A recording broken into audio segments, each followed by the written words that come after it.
Good morning students, my self Himanshu Vashishtha. हमारा Indian economic environmental जो book है, एनवायरनमेंट जो है बुक जो है उसका सेकंड चैप्टर चल रहा है, जिसमें नेक्स्ट टॉपिक है हमारा goals of planning in India. Goals का मतलब होता है उद्देश्य। इंडिया के अंदर जो प्लानिंग फार्मूला हमने अडॉप्ट किया ग्रोथ एंड डेवलपमेंट के लिए, उसके क्या गोल्स थे, क्या उद्देश्य थे, ये हम इस चैप्टर में, इस सेक्शन में, इस टॉपिक में पढ़ेंगे। देखिए, goals of planning are common to all the 5-year plans and are therefore called generally studied as common goals of 5-year plan or objectives of planning. Okay, goals of planning, goals of planning किसको बोलते हैं? वो common goals जो हर 5-year plan के अंदर शामिल हैं, चाहे वो फर्स्ट हो या लेटेस्ट हो। It may be noted that depending on ground realities each plan is designed as distinct plan with a distinct set of objective. अब ऐसा नहीं है कि हर 5-year प्लान के अंदर सेम गोल्स थे। कॉमन गोल्स और डिस्टिंक्ट गोल्स में थोड़ा सा फ़र्क आपको समझना पड़ेगा। पहले इसको मैं एक एग्जांपल के थ्रू समझाने की कोशिश करता हूँ। जैसे आप लोग क्रिकेट मैच मोस्टली लोग देखते ही होंगे, जो नहीं देखते हैं वो भी थोड़ा बहुत उनको इसका नॉलेज तो होगा ही। तो जब टीम बैटिंग करने के लिए उतरती है, चेस करने के लिए स्कोर को, तो उसके पीछे उनके माइंड में क्या होता है कि भाई हमें इस मैच को जीतना है। फर्स्ट ओवर से लेकर 50 ओवर, लास्ट ओवर जो होता है वनडे मैच का, पहले ओवर से लेकर लास्ट ओवर तक का गोल क्या है? To win the match. तो इसी तरह से हर प्लानिंग के कुछ कॉमन गोल्स हैं, लेकिन उन कॉमन गोल्स को अचीव करने के लिए प्लान टू प्लान कुछ छोटे गोल्स भी सेट किए जाते हैं जो प्लान टू प्लान वेरी करते हैं। उसकी बात मैं आपको बता रहा था। तो it may be noted that the depending on ground relative each plan is designed as a distinct plan with a distinct set of objective. However, according to syllabus specification by the CBSE, we are focusing only on common goals of 5-year plan. तो यहाँ पर आपके जो syllabus है उसमें इस साल केवल कॉमन गोल्स को ही इंक्लूड किया गया है। जो स्पेसिफिक गोल्स होते हैं, जो प्लान टू प्लान वेरी करते हैं, चेंज होते हैं, उनको इस साल आपके सिलेबस में नहीं दिया गया है। तो आपको केवल उन कॉमन गोल्स को ही पढ़ना है, लर्न करना है, समझना है, याद करना है, जो हर प्लान में शामिल होते हैं। या यूँ कहें कि हर प्लान का जो लास्ट मोटिव है वो इन गोल्स को अचीव करना है, जिसमें नंबर 1 है GDP growth. Increase in GDP growth, gross domestic production implies increase in the level of output in the economy. Okay, it implies an increase in the flow of goods and services in the economy. इसका मतलब है कि भाई जो वस्तुएं निर्माण हो रहा है, वस्तुओं का और सेवाओं का, उसमें और ज़्यादा बढ़ोतरी हो, वृद्धि हो। When the increase in the flow of goods and services is consistent over a long period of time, और जब लगातार एक लंबे समय तक लगातार बगैर किसी इंटरप्शन के गुड्स एंड सर्विसेज के प्रोडक्शन के फ्लो में इंक्रीजमेंट होता है, तो it is called economic growth. तो इसको क्या बोलते हैं? Economic growth. आज ये चीज़ आप एक्सपीरियंस कर सकते हैं कि जो सैलरी आपके ग्रैंडपा या ग्रैंडमा जो भी सर्विस वगैरह में थे या जॉब वगैरह में या बिजनेस एंटरप्रेन्योर वगैरह कुछ भी रहे हों, वो जो अर्न करते थे उससे ज़्यादा उनके बेटा बेटी यानी कि आपके मम्मी पापा, उससे ज़्यादा आप करेंगे। और आने वाली पीढ़ी में भी आप देखेंगे कि आपसे ज़्यादा जनरेशन जो है आपके बाद वाली वो अर्न करेगी। और ये अर्निंग ही क्या कहलाती है? ये इंक्रीज अर्निंग ही क्या कहलाती है? Economic growth. हर तरह की गुड्स एंड सर्विसेज, चाहे वो कंफर्ट गुड्स हों, लग्जरियस गुड्स हों या नेसेसिटीज़ हों, उनकी क्वांटिटी बढ़ते रहना, लगातार बढ़ते रहना, that increment is called economic growth. Okay, तो thus GDP growth leads to economic growth. तो जीडीपी ग्रोथ किस तरफ लेके जाती है कंट्री को? इकोनॉमिक ग्रोथ की तरफ लेके जाती है। Increase in GDP depends on 2 factor. अब ये जीडीपी कैसे इंक्रीज़ हो, इसके लिए 2 फैक्टर्स हैं। Increase in resource base of the country, भाई कंट्री का जो रिसोर्स बेस है, चाहे उसमें आप कैपिटल ले लें, लैंड ले लें, है ना, मनी ले लें, लेबर ले लें, इनके अंदर इंक्रीज़ हो तभी तो प्रोडक्शन बढ़ेगा। और दूसरा इंक्रीज़ इन प्रोडक्टिविटी, और दूसरा डिपेंडेंस है जीडीपी ग्रोथ की प्रोडक्टिविटी का इंक्रीज़ होना। Output per unit of input, per unit of input, input जो हम यूज़ करते हैं प्रोडक्शन के लिए। तो इसको आप समझ सकते हैं जैसे एक मोटरसाइकिल होती है, उसका पहले जो बाइक्स आया करती थी 1 लीटर के अंदर 1 लीटर में 30 किलोमीटर रन करती थी, यानी कि 1 लीटर पेट्रोल की आउटपुट, 1 लीटर पेट्रोल की प्रोडक्टिविटी कितनी थी 30 किलोमीटर। तो ये प्रोडक्टिविटी बढ़ी, बाद में आने वाले टाइम के अंदर इंक्रीज़ हुई ड्यू टू क्या नाम से एनहेंसमेंट ऑफ टेक्नोलॉजी, और आज ऐसी बाइक्स आ रही हैं मार्केट में जो 1 लीटर के अंदर 70-80 किलोमीटर तक रन करती हैं।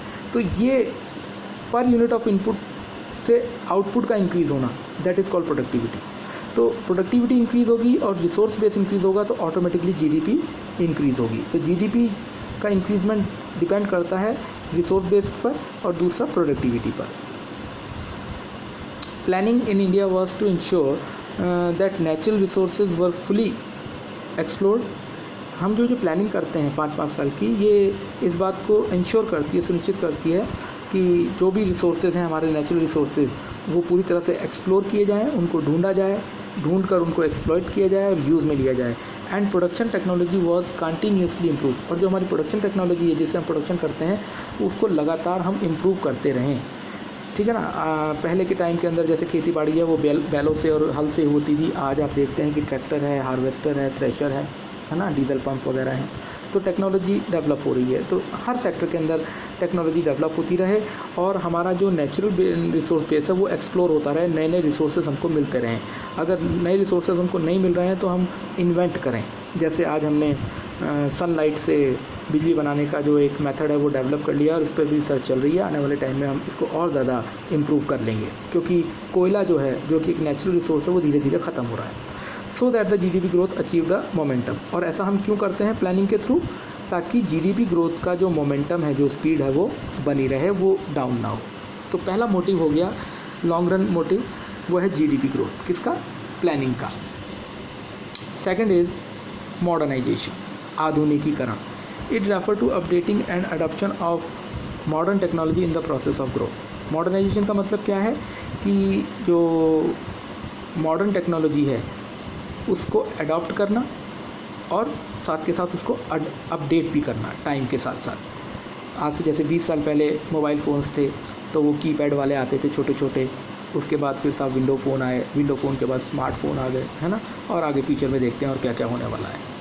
तो इस तरह से टेक्नोलॉजी को अपडेट करते रहना, नई टेक्नोलॉजी को अडॉप्ट करना और अडॉप्ट करके उसको अपडेट करना, that process is called modernisation. As noted earlier, output can be increased either by increasing the pool of resource.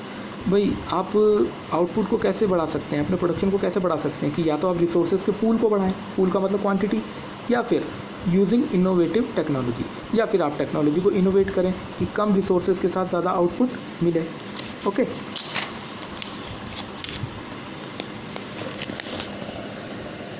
Modern age is the age of science and innovation. अभी जो आधुनिक युग है ये किसका युग माना जाता है, साइंस का और नए प्रयोगों का, नए खोजों का। Science has offered us new ways of doing things. Science ने हमको उन्हीं चीज़ों को नए तरीके से करने का तरीका बताया। Such that the productivity in farms and the factories has shown as exponential rise over time.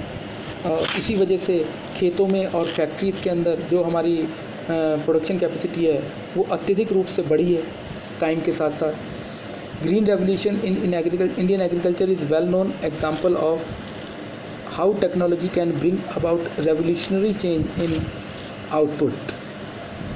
और इसका अच्छा एग्जाम्पल है ग्रीन रेवोल्यूशन, हरित क्रांति हिंदी में जिसको बोलते हैं, जो एग्रीकल्चर सेक्टर के अंदर नए नए टेक्नोलॉजीज़, नई और कैपिटल गुड्स का यूज़ करना ताकि हम अपने प्रोडक्शन को इंक्रीज़ कर सकें और हम अपने प्रोडक्शन को इंक्रीज़ कर भी पाए, है ना। इनके बारे में डेटा वाइज जो डिटेल डिस्क्रिप्शन है वो आगे के चैप्टर्स में आएगा। तो ये ग्रीन रेवोल्यूशन बताती है कि किस तरह से साइंस ने एग्रीकल्चर सेक्टर में एक रेवोल्यूशनरी चेंज लेकर आया।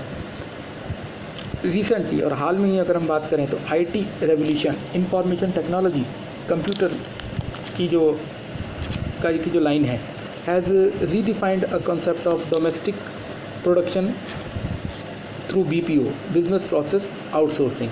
इस आईटी रेवोल्यूशन ने एक कमाई का एक नया सेक्टर ओपन कर दिया है, बीपीओ। बीपीओ का मतलब होता है बिजनेस प्रोसेस आउटसोर्सिंग। आप इंडिया में रहते हुए थ्रू द इंटरनेट आप फॉरेन कंट्रीज़ का काम ऑनलाइन तरीके से आप करें और पैसा कमाएं, तो that process is called BPO, और ये पॉसिबल हुआ है IT रेवोल्यूशन से, ठीक है ना। तो however modernisation in the context of goals of plan in India was assigned a social angle as well. Here refers to modernization of social outlook. The planners were the strong opinion that conventional wisdom without a valid reason must give away modern outlook. It include issues like empowerment of women, महिलाओं सशक्तिकरण पर ध्यान दिया गया, so that like man, ताकि और आदमियों की तरह जो महिलाएं हैं they also could participate in the process of production, वो भी प्रोडक्शन प्रोसेस में पार्टिसिपेट कर सके, और वो कर रही हैं। जैसा कि आप अपने आसपास देख सकते हैं कि आज ऐसा कोई फील्ड, ऐसा कोई सेक्टर नहीं है जहाँ पर कि महिलाएं जो हैं वो काबिज नहीं हैं, और उन्होंने अपनी जगह नहीं बना रखी, चाहे वो डॉक्टर्स हों, इंजीनियर्स हों, साइंटिस्ट हों, प्लेयर्स हों, पॉलिटिशियंस हों, वॉटएवर, ओके, हर जगह जो है वो महिलाओं ने भी वहाँ पर अपनी जगह बनाई है, और ये पॉसिबल हुआ है ये जो लॉन्ग रन ऑब्जेक्टिव है मॉडर्नाइजेशन के थ्रू प्लानिंग का, and contribute to the process of economic and social prosperity. तो ये दूसरा जो मोटिव है लॉन्ग रन का मॉडर्नाइजेशन, वो हमारा कंप्लीट होता है।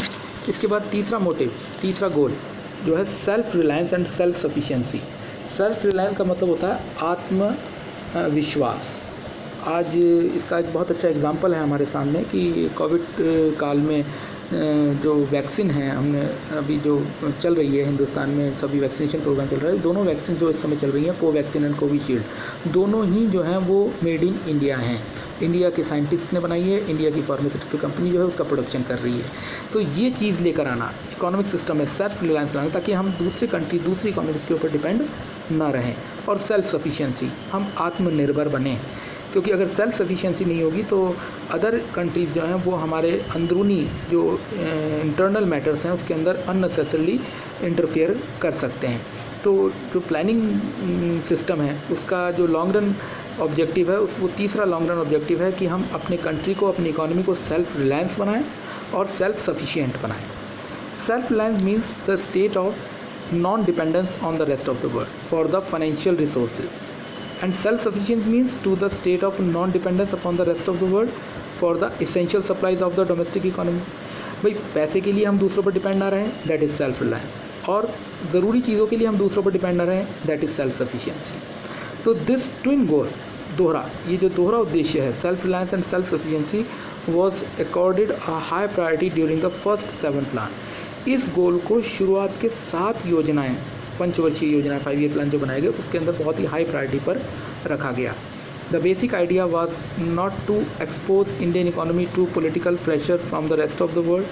इसका उद्देश्य था कि हम भारत की जो राजनीति है उसको बाकी दुनिया के दबाव में ना आने दें, ऐसी स्थितियां ना बने कि हमें गेहूं, चावल, खाने पीने की चीज़ें जैसी भी चीज़ों के लिए दूसरों पर डिपेंड होना पड़े। और जब हम किसी दूसरे पर डिपेंड होते हैं तो वो बंदा हमारी ज़रूरतें तो पूरी करता है, लेकिन साथ के साथ अपने कुछ ड्यू अनड्यू कंडीशंस को भी हमसे फुलफ़िल करवाता है।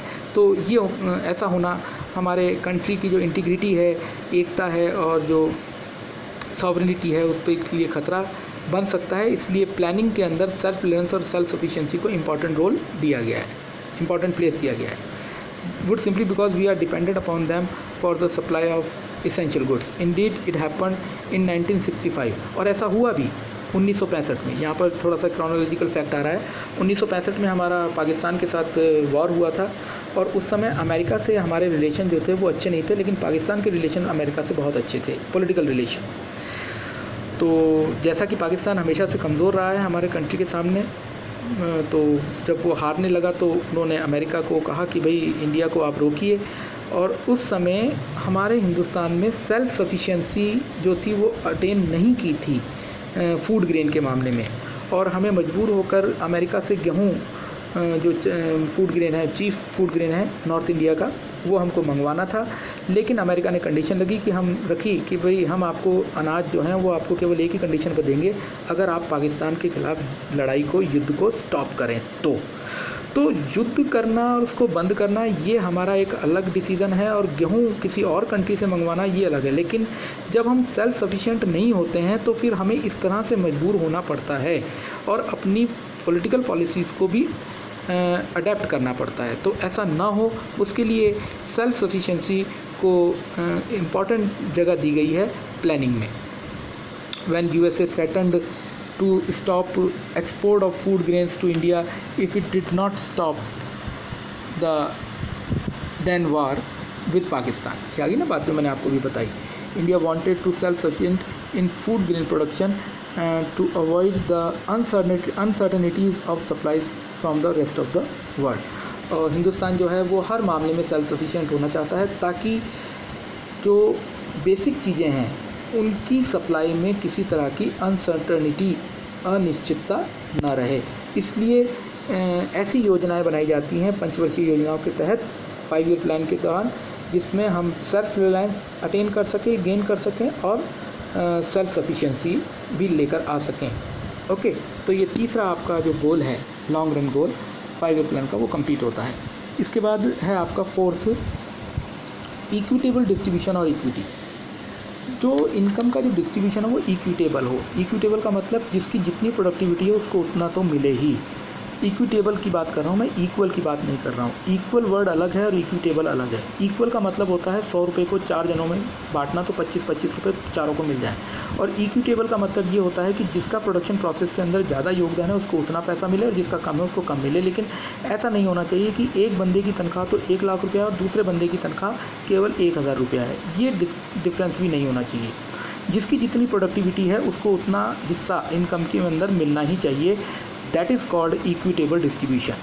अगर ये इक्विटेबल डिस्ट्रीब्यूशन इनकम का नहीं होता है तो सोसाइटी में अमीर और गरीब के बीच का गैप जो है बहुत ज़्यादा बढ़ जाएगा। बहुत सारे लोग जो हैं वो गरीब होंगे और बहुत कम लोग जो होंगे वो बहुत ज़्यादा अमीर होंगे।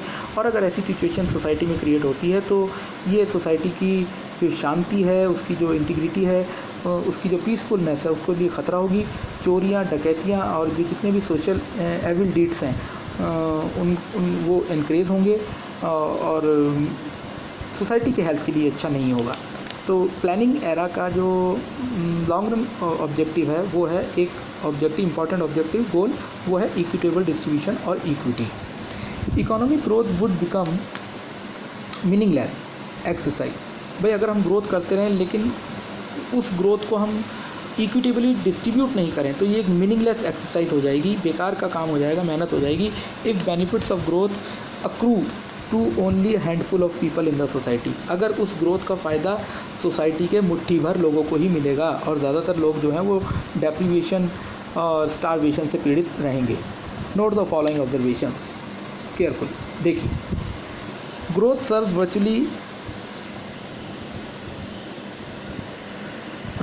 virtually no purpose in a society where rich tend to become richer and poor continue to struggle even for the essential of life। मतलब ऐसी ग्रोथ जो है वो किसी काम की नहीं होती है जहाँ पर अमीर जो है वो अमीर होता जाता है और गरीब व्यक्ति जो है वो ज़रूरत की चीज़ों के लिए भी स्ट्रगल करता है। रोटी कपड़ा के लिए, मतलब एक तरफ तो जो है लोग रोटी के लिए परेशान हैं, दुखी हैं, और दूसरी तरफ कुछ लोग ऐसे हैं जो और ज़्यादा अमीर से अमीर होते जा रहे हैं। तो ऐसी ग्रोथ जो है वो वर्थलेस है। Benefits of growth must spread across all section of the society. जो ग्रोथ बेनिफिट्स हैं वो सोसाइटी के सभी सेक्शन को इक्वली या इक्विटेबली मिलना चाहिए, so that the distribution of income becomes equitable. And equitable distribution of income implies social equality, and this was one of the principal objective or goal of planning in India। और अगर distribution of income equal होगा तो इक्विटेबिलिटी रहेगी society में, और इक्विटेबिलिटी रहेगी तो जो गैप है अमीर और गरीब का वो ज़्यादा वाइडन नहीं हो पाएगा, जो सोसाइटी की हेल्थ के लिए एक बेटर सिचुएशन मानी जाती है।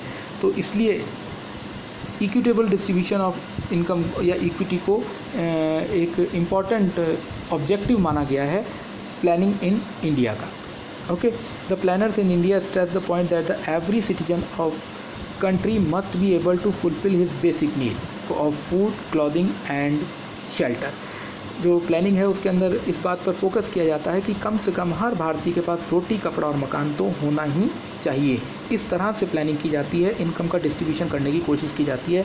Besides education and health care, education और हेल्थ केयर मतलब स्वास्थ्य सुविधाएं और एजुकेशन तो मिले ही मिले, सेकेंडरी हैं ये दोनों तो वैसे, लेकिन उससे पहले ये 3 चीज़ें तो हर आदमी को मिलनी चाहिए। ये भी एक लॉन्ग रन गोल है किसका, इंडियन प्लानिंग सिस्टम का इक्विटेबल डिस्ट्रीब्यूशन और इक्विटी। ओके, इसके बाद